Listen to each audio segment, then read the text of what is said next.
This week's episode is brought to you by a joke that Kevin wants to tell. All right. So, this guy walks into a bar, goes up to the bartender, and he's like... And the bartender's just like... And then the guy's just like, but wait...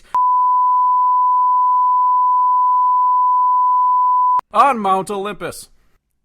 Jesus Christ, Kevin. I never thought we'd ever have to actually censor anything on this podcast, but there Too it far? is. Yeah, too far. I regret nothing.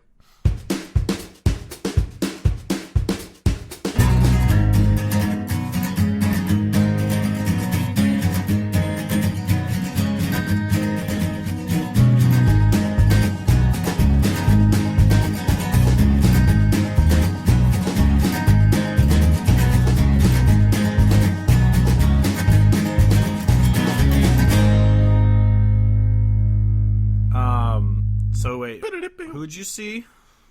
Bishop Gunn. Bishop Gunn? Mm-hmm. And they're rapists? They have been known to rap.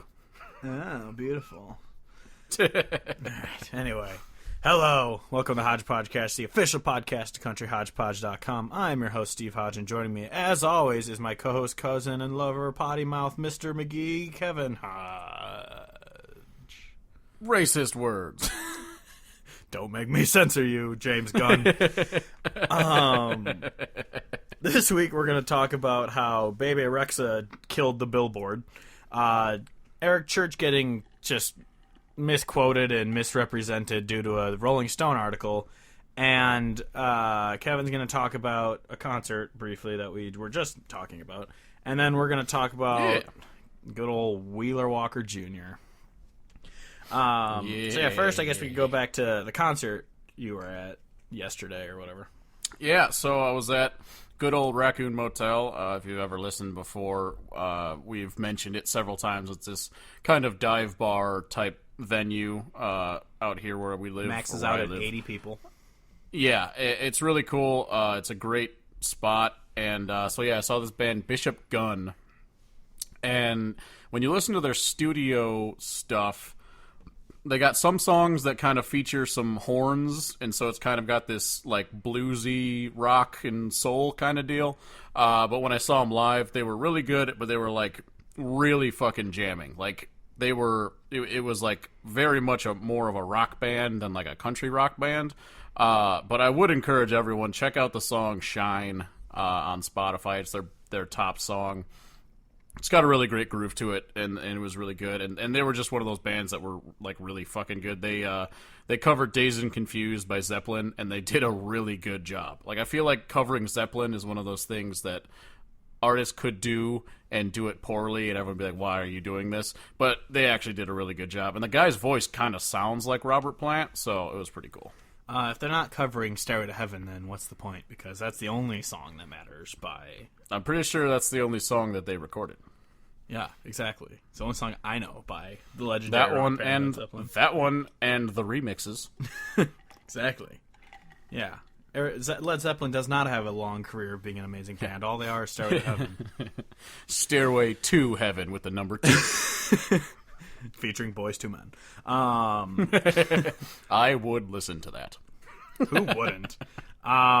But yeah, that's cool. There's always good concerts there, because you also said there's Sam Morrow coming up, Rustin Sam Kelly. Morrow and so Sam Morrow's coming up in September. I'm really excited about that because his album was one of my favorites of the year so far. And then Rustin Kelly is going to be here for. We have this festival called Gas Fest.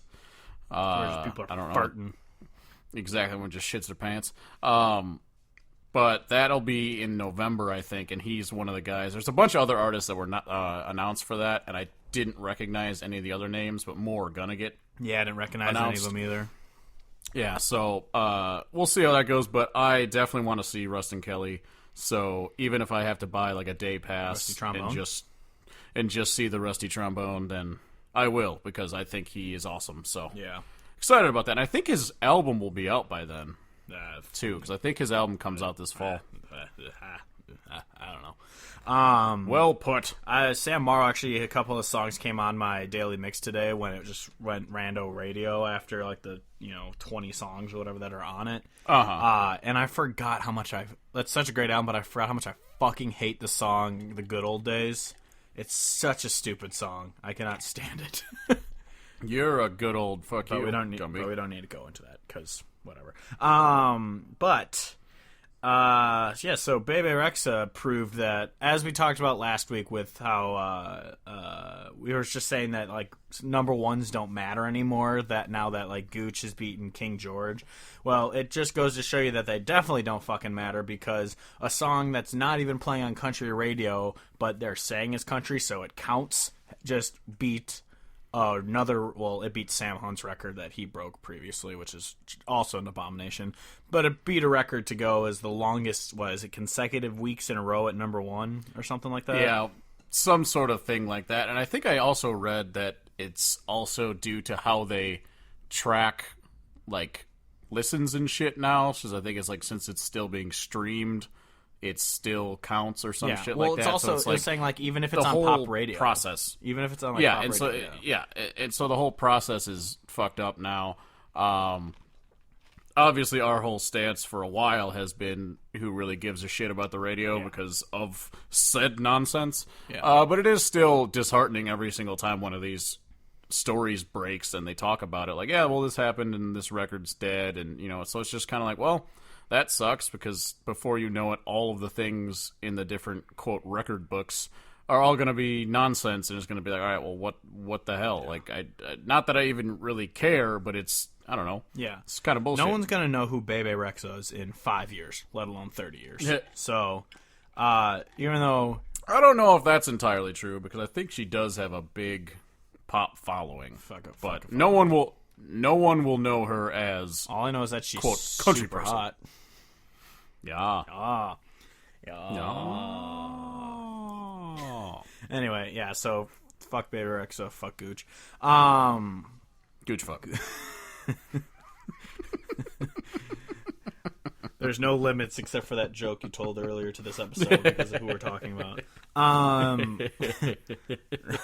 But next up is Eric Church has been getting Dixie chicked because of him getting his quotes just getting taken out of context for a Rolling Stone article. If anyone saw it, he was the headline, not the headliner, or I guess cover that was page. The cover page, cover story, shit that whatever, and like the quote on the front was like, he talks about how he's against the NRA and loves Democrats or whatever, and it's just like, what? Yeah, I want to say it's like how he blames the NRA for Vegas and how he's a like Bernie supporter or something. Yeah, how he loves Bernie or whatever the fuck it was. And it's just like, if you really read the quotes, he did blame the NRA kind of, but it wasn't like the NRA is responsible for this. It's just kind of him saying like, well, when they're the big lobbyists, it's kind of hard to fight against them or something like that. Yeah, I took it as a guy who doesn't like basically how the government does shit, and so the lobbying being almost an arm of the government, and then talking about like his point was the dude had this massive arsenal in this hotel room, and how did he have that and no one knew that he had that there? And I can get where he's coming from also, because he fucking played there and then flew out of town and then heard about it. And so like in the article he's talking about like, he felt bad, like feeling kind of selfish by saying like, well, I hope, my fans, quote, weren't there. Not in like a dickish way, but just like, he's thinking about the people who paid to come see him, and then they're getting shot at, and so feeling guilt for that. So I can understand a guy wanting to talk about that. But he also repeatedly said he's still a Second Amendment guy, and all that thing. So it's not like he's he was pro-life, he's out and here. He didn't, like he said his wife voted Trump, but he didn't vote, and and that's the thing. Yeah, that's the thing that I thought was funny, is like when I read the whole thing, I was reading it from the perspective of a guy who was just having a conversation with someone, not I have to call up Rolling Stone so that I can make this stance so that I can have everyone know how I feel. It seemed like they were asking him questions and he was just being honest, and I think that was really refreshing that he was honest. Obviously, I disagree with him on things. Yeah, and I disagree with him on things, but he's being a reasonable person about things, so I don't understand how everyone's like, fuck this guy and all this shit. I'm like, I mean, yeah, you can disagree with him, but what happened to, like, just disagreeing, and then that's the end of it. And then he the whole time he's pretty much center right, like that's how his views are. And then he says like he liked Bernie or whatever, and then he said he met Obama and he liked him, and it's just like, and Rolling Stone is just throwing him under the bus pretty much by, they post a picture of Eric Church with just the caption of like, in this year Eric Church met Obama and said he's a great person. It's just like, they're doing one of two things. They're either trying to piss off Republicans by making him seem left leaning, or they're trying to get left leaning people to be a country fan, because obviously left leaning people are usually like, fuck country music. They're just a bunch of racist hillbillies who like banjos or whatever. So they're probably trying to get left leaning people to be like, no, Eric Church, see, he agrees with you guys. You should listen to his music because he agrees with you. He's not this racist right-wing guy that you think he is. And just whichever one they're doing, it's just bullshit. I mean, because this Rolling Stone author, writer, whatever, journalist, quote-unquote journalist, wrote out like, even though I do blame the NRA, that's not what Eric Church was saying. And it's just like, what? Like, let your true colors fly, Rolling Stones. Jesus Christ. Yeah, I think it's just another one of those situations where in our world of everyone getting outraged by everything all the time, that was perfectly, just political enough that people were going to take one side or the other and freak out completely, rather than trying to just listen to them and be like, all right, well, I disagree with what you are saying on certain things, but I respect your ability to say them. It's now, fuck you, how dare you have an opinion that's different than mine, you should be killed. Well, yeah, and it's also, it's fucking dog shit that it's just, the magazine, it's clickbait by saying that. It's genuine, granted, magazines are the original clickbait of, this is what the cover page says, like, he hates the NRA and he loves Bernie, and that's going to get people pissed. No one's going to read it. They're just going to be like, what? Fuck him. Like, that's the age. Yeah. It's like, I fucking love science, but I used to follow that page back in the day, and they posted an article. It's just like alien DNA found in marijuana or something like that, and everyone commented like, I knew there was something crazy about weed. And then if you actually read the article, it goes like 9 out of 10 people don't read headlines, and this has nothing, and it was just statistics about how people share articles without reading the headline, or like only reading the headline do. And that's just what it was. It's all of a sudden all these people being like, wow, Eric Church is a liberal pussy. It's like, you didn't read the article. You're just saying what people are tweeting. Like, stop with the fucking echo chambers.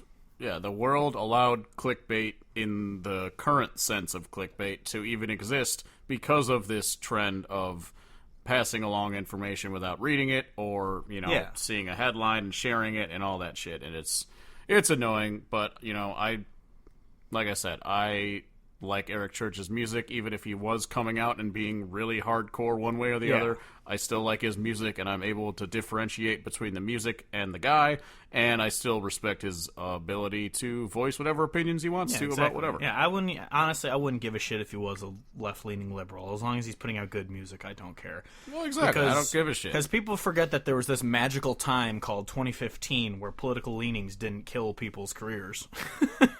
Except for the Dixie Chicks, but that's racist. That's a completely different thing.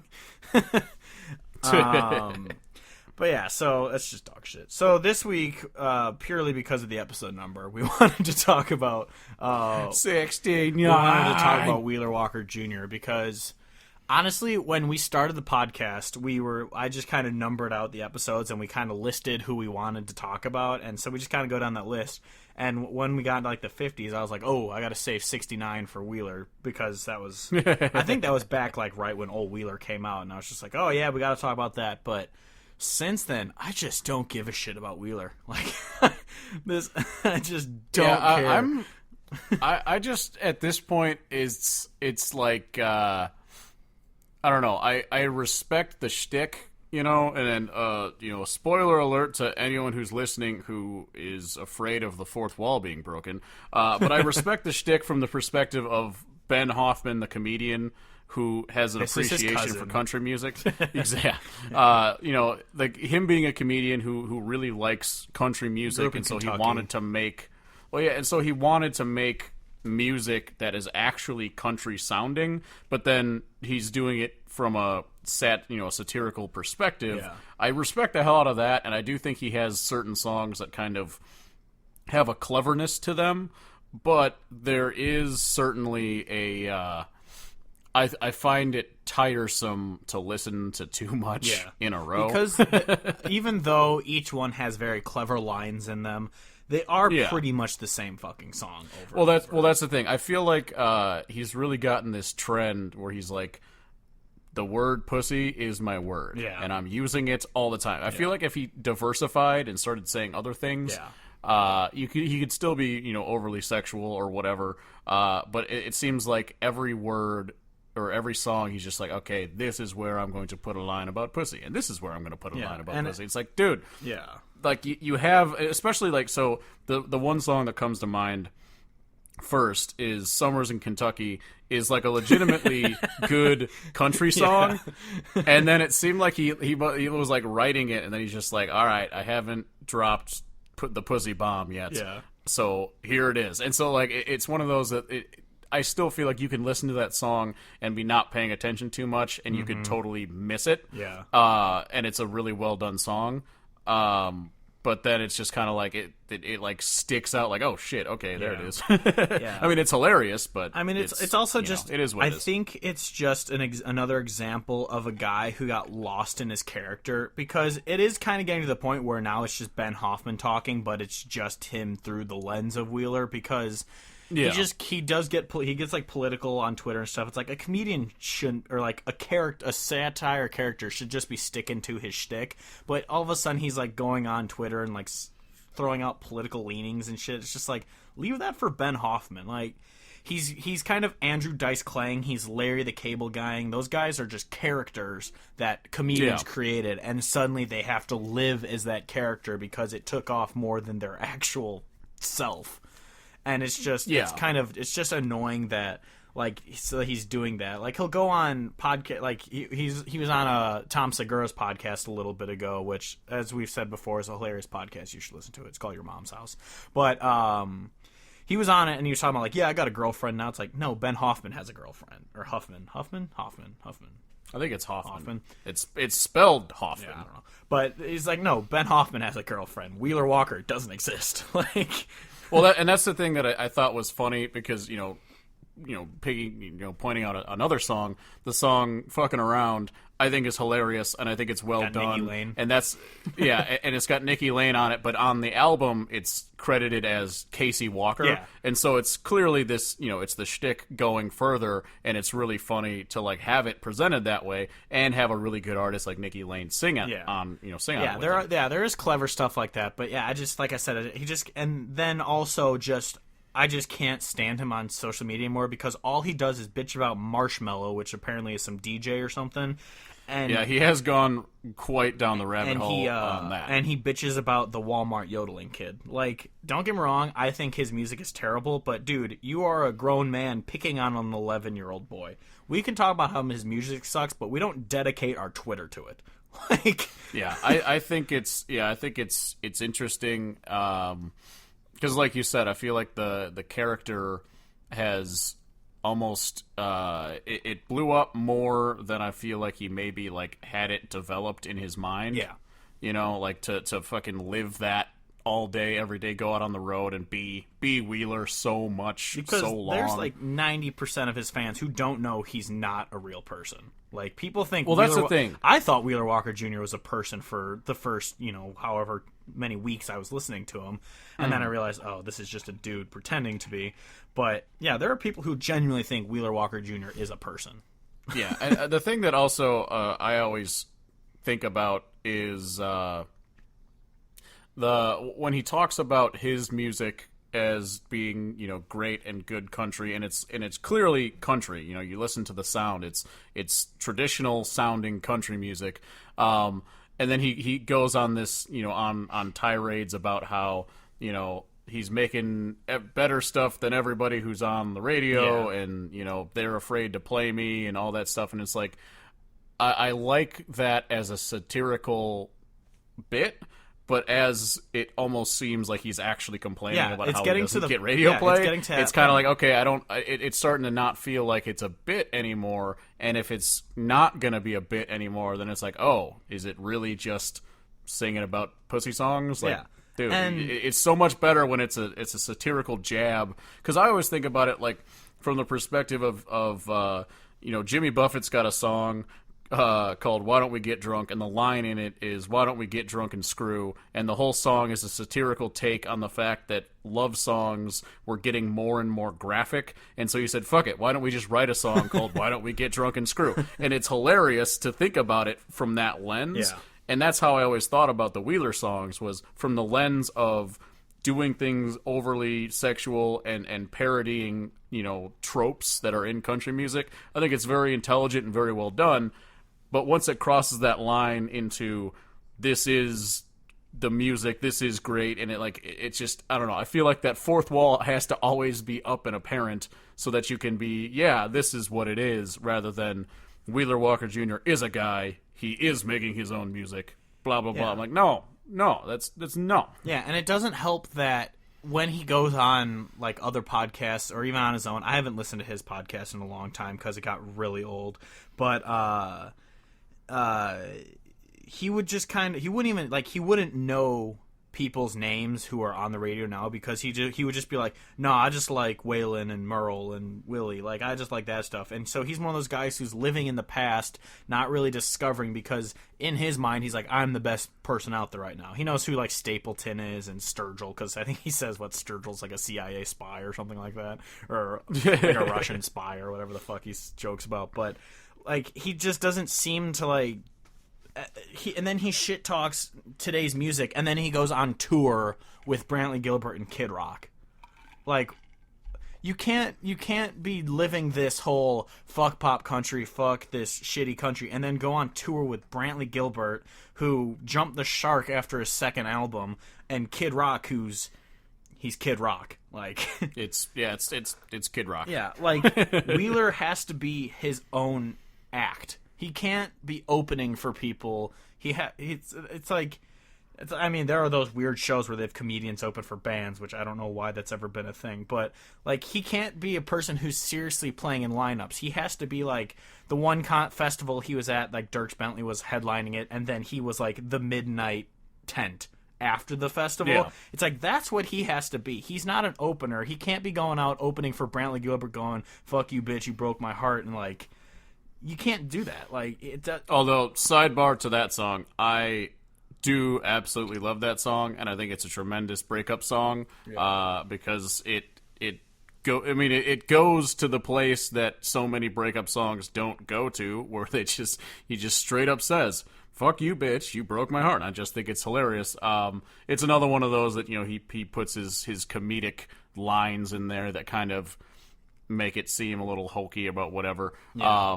But as a song, sonically and lyrically, for the most part, I'm just like, yeah, no, this is good. And I feel like if he made more songs like that kind of have more of a, I don't know, I don't want to say like truth, but like they come from a perspective that people relate to, other than like on his new album, he just has like the song Pussy King. It's like, okay, this is just building up this character further and further, so that it can be this thing. Yeah. Whereas, or like, he's got like finger up my butt and Puss in Boots and shit. Like, yeah, those are just dumb songs. But yeah, because I remember on one of the podcasts he was talking about how "fuck you, bitch." It was like it came from an actual breakup where, as the girl's walking out, he just muttered under his breath like "fuck you, bitch." Like, and that's where the song was born. Yeah. And it's like, that's a genuine, like, it's crazy to think that his song called "Fuck You, Bitch" is probably his most subtle and like family friendly song.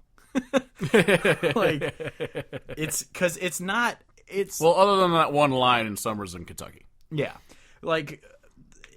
Fuck you, bitch. It's like, that is the worst of it. It's mostly just like, you broke my heart, I hope your dog never comes home. Like, it's there's not really anything explicit in it other than the word fuck, which, who cares? But like, every other song is just like pussy licking, sticking fingers in my butt, fucking around, and that's the thing. And I feel like there's always this line between like the good satire and just saying the words to say the words. It's just, like it's like the shock yeah. value. Well, exactly. And so, like, I think he's got the song "Redneck Shit," which I don't really listen to that much and don't care for totally. But as a written song, I think it's hilarious because it's basically him talking, like, it's a parody of the types of songs where people say how country they are. Yeah. And so he's talking about all these crazy redneck things, and he says, I love that redneck shit, but then it just keeps getting crazier and crazier and crazier, and by the end he's talking about, like, I'm gonna, like, fuck my cousin, and then, like, all this other shit, and it goes further and further down this line of nonsense. And so from a satire perspective, it's hilarious because he's taking this bit, this idea of I'm gonna prove how country I am, and he takes it to the fucking Like, caught up in level. the country. Ugh, exactly. So that's the thing. So he's clearly self-aware of that idea, and so he wrote a song that's hilarious about it. And so I feel like when he moved on to the second record was better done in terms of the musicianship and the sound and all that stuff, because it sounds like a very well put together album as far as the players. Yeah. Well, and Dave Cobb fucking produced it. Oh, exactly. And so it sounds great, and that's one thing I can never take away from it. It sounds great. Sound country. Like, if you replace the lyrics with something that wasn't shit, like, they would be great songs because they sound like old school country songs. It's just that the lyrics are beyond stupid. Well, that's the thing. I basically, my whole thing at this point is I just wish he would be more satire than shock value. Yeah, exactly. And that he just needs to not get lost in the character and get in Twitter fights with an 11-year-old kid and a guy whose head looks like a marshmallow. Like, yeah, it's interesting. I feel like there's so many ways that he could play that character that would be really funny, and he would have. I don't know. I feel like it could be really funny, and I also wonder if he's he was a comedian and then he built this character.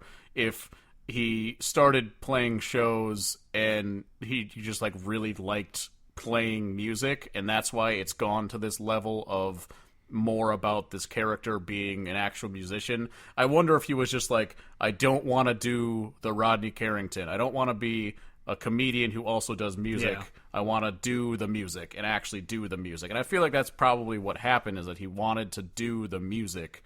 Yeah, but it's just interesting. Yeah, well, because if you really think about it, he's pretty much like Earl Dibbles Jr. Granted, Granger Smith jumped the shark into Nashville pop country, but even though his isn't nearly as bad as other artists are, but Granger Smith definitely isn't what he used to be.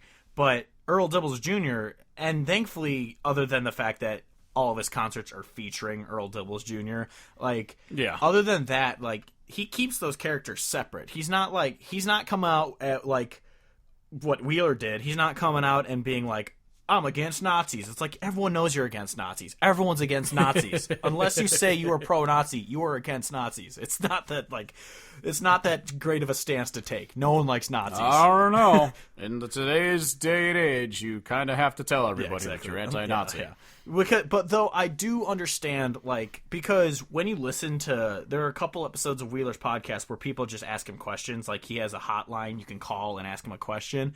And so many of the questions are just like, you could tell they're just redneck dudes who think Wheeler Walker's a real person, and it's just be like, hey, Wheeler, why are you such a faggot? And then they like hang up their thing. It's like, because they think that, like, that's the humor that Wheeler Walker has. Like, that They think they're being as funny as Wheeler by saying that. And it's just like, these guys are taking it way too seriously. They think Wheeler's a real person. So I do appreciate that on one of his episodes. I think it was the episode he featured Kip Moore, which is actually a pretty good episode of the podcast. But he comes out like saying he has to come out and say he's against Nazis because his character is so explicit and so misogynistic and so not really racist, but it would seem that way, that he has to tell his fans, he's like, I am not this person. If you are a racist, misogynist, like, asshole, get the fuck out of my concert.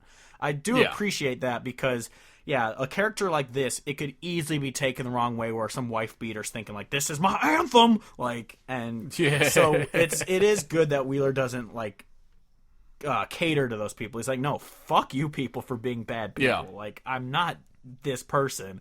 I know this is what I am on stage. These are what my songs are about, but I'm not this fucking misogynist, so get the fuck out of my concert. So I do appreciate that he kind of has to do that, because otherwise the character will get out of hand. But it's still, at the same time, it's like, stop with your political stances. You are a satirical character. Like, and it's just, ugh. But yeah. Yeah. Anyway, our podcast is anti-Nazi, so fuck Nazis. You heard it here first. Yeah. Groundbreaking stance. Yeah, so this week we don't have a top 5 or top 10 or anything, because honestly I can't rank, because as we said, I think you said it earlier, Fuck You Bitch is his best song. Like, it's funny, it's so catchy. I have caught myself saying that phrase, Fuck You Bitch, you broke my heart, more times than I love it. I will listen to that song often. I remember when I used to work at Boomba, we had there was one day someone just had me put on my music, so I went and I put on, I think, the Hodgepodge Picks playlist, which you can subscribe to on Spotify. And I threw it on, and apparently I put "Fuck You Bitch" on there one week, because I was sitting we were sitting there, all of a sudden I heard the song playing. I was like, why is this song familiar? What is this? I just got up and sprinted over to the computer that was playing the music. I was just like, hit next. Yeah, it was probably because I definitely had it on my breakup songs list. Yeah, that's it. Because it, like I said, it is a tremendous breakup song, because you can listen to, like we've talked about on that episode, like there's those different types of songs you want to listen to, after a breakup, where you want to listen to really, really sad songs, which kind of doesn't make sense. Listen to sad songs while you're sad so you can get sadder. But then there's also when you're feeling starting to get out of it, and you're just like, no, fuck you. And there's so many songs that are afraid to go there, unless you're listening to like actual rap or rock that actually says shit. But country for the most part is pretty, PG for the most part. Yeah. And so it's just great to hear a good country song that just straight up says it. Fuck you, bitch. Yeah. You broke my heart. Exactly. Yeah. It's not a song that you'd be putting on as like a comedy thing. I mean, it is a comedy song, but it is a song that can actually match that feeling. Like, I'm not going to be putting up, like, if I'm in a bad mood or a good mood, I'm not going to be putting on, like, if I'm so up, or if my dick is up, why am I down? Which actually is a very clever fucking line. I do like that one. That's funny. It is really funny. And that's and he does have, like you said before, he has so many really well written lines that are really fucking funny. And to the back, with the background of an actual country song, I do respect it. It is really, like we were saying, the character gets a little much at times, but he certainly knows what country is and makes it. Yeah, exactly. You can't take that away from him. This episode, we didn't want to shit on him the whole time, even though it kind of seems that way, but we do appreciate him. It's just he's in such small doses, you need to kind of take him in, and he's just kind of gotten lost in the character, which is a bummer. Because when I first wrote it out, I was like, let's talk about Wheeler. I like this song. They're not all great, but these ones are good. But once we got close to the episode, just seeing him bitch on Twitter, I was just like, I don't care anymore. Like, I'm over the character. He's just, ugh. And then, like, he on some podcast, he premiered a new song. It might have been on the Tom Segura podcast. And it was, like, one of his new songs that'll be on, like, his third album is, like, pictures of your pussy on my phone or something like that. And it's just, like, a song about girls sending him pictures of their vaginas to his phone. And it's just like, why? Like, so clever. Yeah. Well, that's really the thing. Like, it's kind of like the same way with a comedy set. When someone's doing stand-up, they actually have to have a joke that is funny, and that joke can have or cannot have, swear words and whatever in it. But just saying swear words is not funny and is not good enough, and so that's really where I'm afraid Ask Brian with him. Regan, who's never sworn in his set. Exactly. So like that's really what I'm afraid of. Is like if he keeps going forward and the people just want to hear him say the word pussy in a song, then he'll write just want him stupid songs. Pretty much, they did want him to DJ Khaled himself, where every time he starts a song with "Pussy King," like. Well, exactly, and like you brought up Andrew Dice Clay, like it'll get to a point where it's just like, the dude that says pussy on the country songs, say the words and we'll say them back to you at the same time. Hickory dock. Like, he's gonna turn into that, and it's just and I said, get the fuck out of here. Get the fuck out of here. Yeah. Or Larry the Cable Guy, get her done. I watched, this is a side tangent. I watched, they had a new special of Jeff Foxworthy and Larry the Cable Guy on Netflix.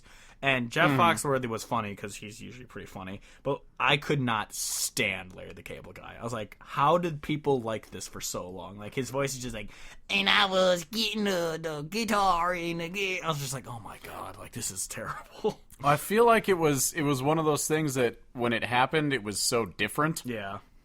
And so it was like, cool to watch. Well, I think he was also clever, but now he's just not clever. He's just catchphrases now. Well, and it's the same thing with kind of all comedy that at a certain point you get too successful that you really can't have these daily observations that the common man would have. Yeah. That is the crux of so many good jokes.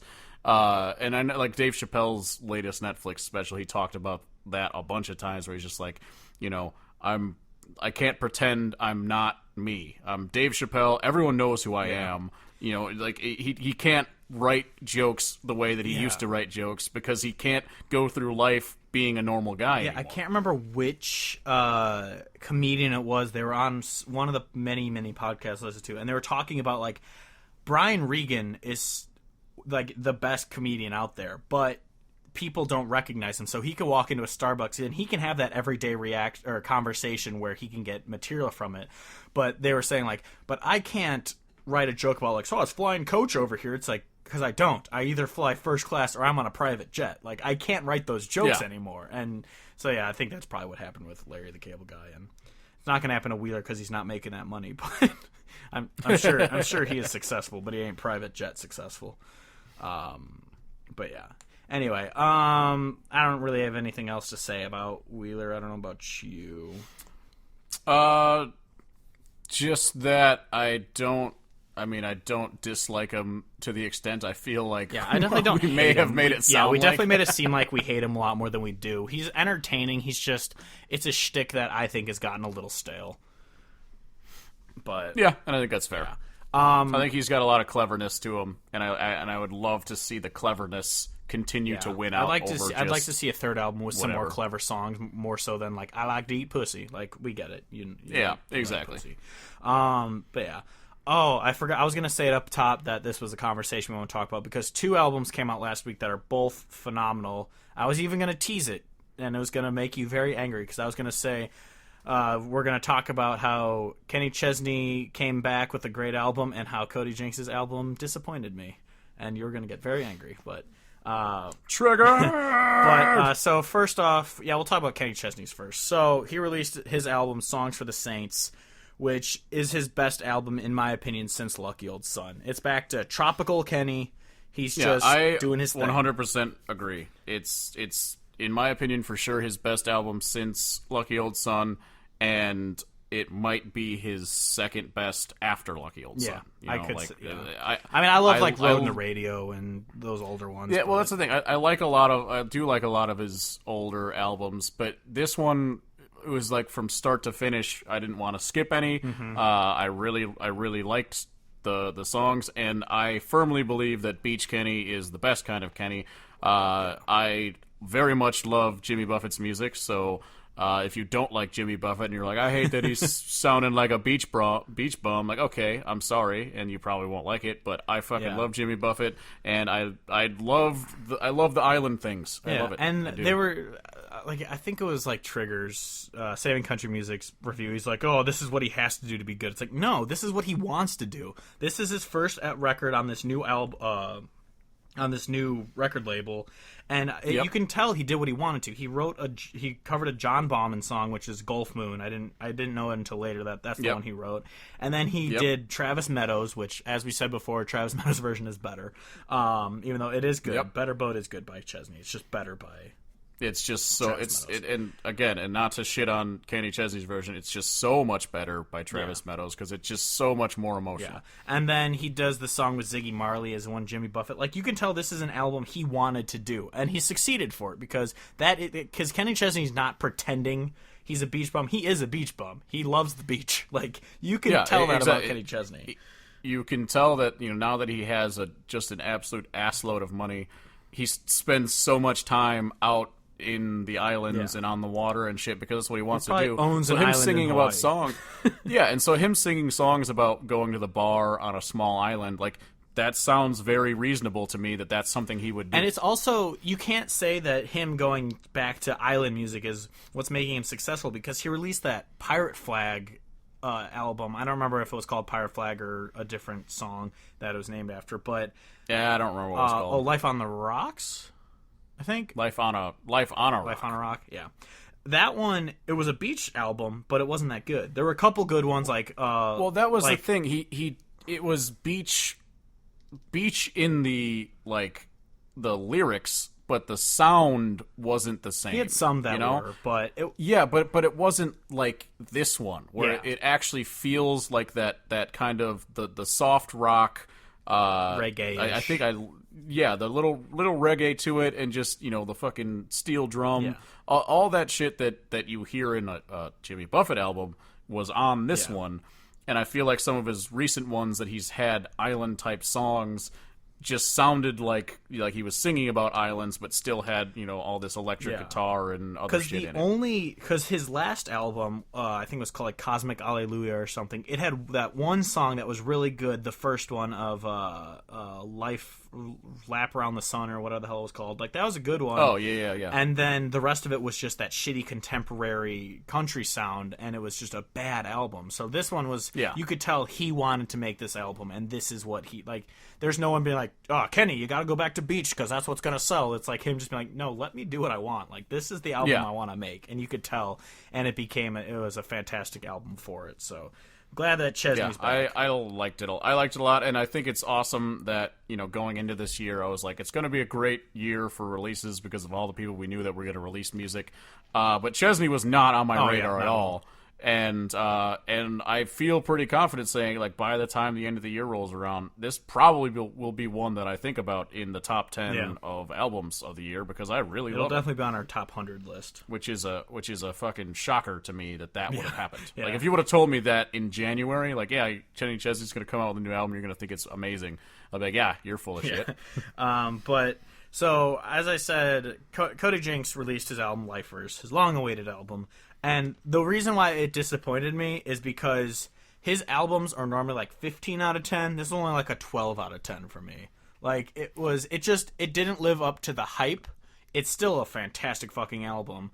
But I feel like other than Headcase and Holy Water, my favorite songs were already released before it came out. Like, Must Be the Whiskey, Lifers, and the Love You, Leave You. Somewhere between I Love You and I'm Leaving. Like, those were three of my favorite outside of, like I said, Headcase and Holy Water. And the rest were they were super good. It's just, it didn't live up to, like, Adobe Sessions, I'm Not the Devil kind of level for me. It was still a fantastic fucking album, don't get me wrong. I would put it, now that I've listened to it 57 times. Great number. I would say either Adobe Sessions or Less Wise is my favorite album that he's ever put out. Though I kind of go back and forth. I think they're both fucking like 10s out of 10. Yeah. So I don't know. And any given day I might flip 1 and 2. And then probably I'm Not the Devil would be third. And then I'd probably put this one right after it as his fourth best. So in a certain sense, I do agree with you. But I do still think that I thought the B-side was better in terms of song quality than the front side was, because I thought Seventh Floor was a great song, Stranger was a great song, and Headcase is the best song on the album, and one of his better ones, just period. I think that's probably like a top 10 song now, in my opinion, of his. Even though he pulled a song for the Saints in it? At the very end, as it goes to outro. Get out of here. Get out of here with that nonsense. I knew that would be your defense. Yeah, because it's not the same as instead of a chorus, allow me to make noises. The oohs instead of a Songs for the Saints instead of a guitar, it was the chorus. It literally was. Nope. It literally was. But yeah, it was a fantastic album. Or instead of a guitar solo, here's me making woo noises. It's nonsense. Absolute nonsense. I'm going to put clips in of both those parts, and I'll let the audience be the judge. Well, you have to listen to the whole fucking thing to see how in Songs for the Saints he's building, and then because I want to say like the line is, and then I sing a song for the Saints. Whoa, wow, wow, yeah, I sing a song for the Saints. That's the chorus. No, that's the fucking verse build up to the chorus, and then the chorus is wow, wow, yow, wow, wow, wow, woo, wow, wow, wee, wow. Again, 10-year-old references from the Hodge podcast were great. But yeah, so there's You mean to tell me everyone doesn't hear that and immediately go, I remember where I was the first time I saw Borat? I watched it on a PSP. I remember. I saw it in theaters. I did not. I saw. It was wonderful. I saw Bruno in theaters though, so I saw a big old dick say Bruno to me. That was quite an experience seeing Bruno in theaters. I was in tears laughing watching that movie. Fucking tears. It was ridiculous. And here's my exclusive interview with Harrison Ford. Fuck off. Fuck off.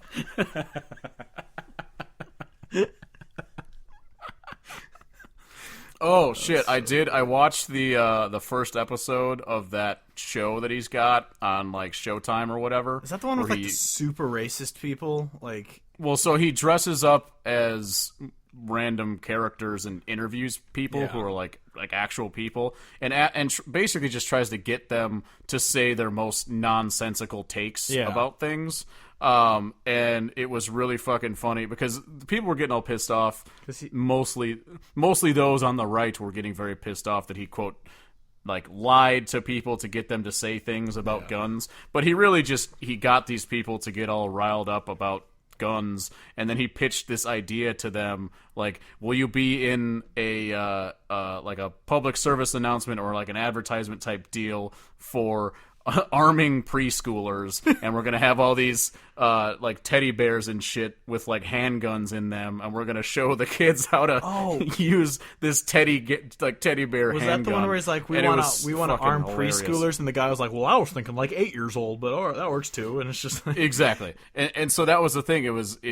He's trying to like he's goading them on, like trying to get them to say things, but the dude still like he's fucking standing there reading a line about how to like handle this teddy bear that's got a handgun in it, and it was really fucking funny. I think they were... and he does it to a bunch of people though, so like the people are getting all pissed off. He's like, he's just picking on people on the right because whatever. I'm like, no, he fucking talked to Bernie Sanders on the very first interview. Yeah, well, because there was the episode.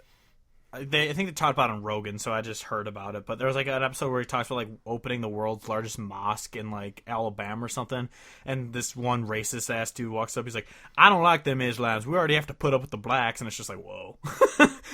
Yeah, whoa. Well, and that's the thing that I think is hilarious about the show is that he's just letting people out themselves, you know. And so, like, he's not taking their shit out of context, per se. He's just letting them out themselves. It's kind of fucking funny. Yeah. Anyway. Completely random side. Thank you to everyone who suddenly just kind of started liking our page on Instagram, giving us a bunch of listens. Y'all are awesome. Had a couple people reach out saying they just found the podcast, they're enjoying it. Had one guy, as we predicted on the Brantley Gilbert episode, reach out to tell us that we were fucking losers for not liking Brantley Gilbert, even though we talked very up about Brantley Gilbert on that episode. We just also talked about how many shitty songs he's put out recently. But he's like, you mocked his faith and My Faith in You. I'm like, I'm pretty sure I said My Faith in You is an amazing song, but all right, guy. I don't remember ever mocking anyone's faith because I remember, unless his quote-unquote faith that he said we were mocking was that Second Amendment tattoo on his back, because that is fucking stupid. Oh, yeah, we probably, that was it. I did make fun of that. Yeah, because it's a stupid tattoo. I am for the Second Amendment for sure, but that is a stupid tattoo. And I have stupid tattoos. He probably also has many motorcycles, and he's just like, how dare you, blah, blah, blah, blah, blah, blah, blah, blah. Anyway, so thank you to everyone who's listening. You can find us at countryhodgepodge.com on Instagram, Facebook, and Twitter at Country Hodgepodge. On Spotify, you can find the Hodgepodgecast picks, where every week I upload songs we talk about. I don't think I'm going to upload Wheeler's song, because I'm also not going to put them in the episode, because I don't care. You can find that's every fine. Monday Kevin's Picks of the Week, or you can find it through a link on the website or on Twitter, or if you search the name Donkey Factory, one word. What a wonderful name. Every Monday, Kevin uploads 10 different songs by 10 different artists that you should be listening to, and most of the time they're good. Sometimes he has terrible taste. Just kidding. Every Friday we tweet out the best new albums of the week. So like on the playlist right now is Kenny Chesney and Cody Jinks, though that'll probably be gone by the time this podcast goes up because the next albums will be out. Dare So you. subscribe to that, listen to the new shit. You can find one of our dumb shirts on a link through the site, or go to TeePublic and search Country Hodgepodge. You can find me on Instagram at CHP_Clifftron. You can find Kevin on Twitter and Instagram at CHP_Church, spelled how it sounds. At CHP_anti-Nazi podcast. Exactly, fuck Nazis. Please rate and review the podcast on iTunes. It'll help us get found. It'll help us other people find us and tell us how wrong we are for not liking Brantley Gilbert. That's Please tell me. That's it for it gets me through the day. That's it for this week. Next week we're gonna be talking about the late great Sam Hunt, who's still alive.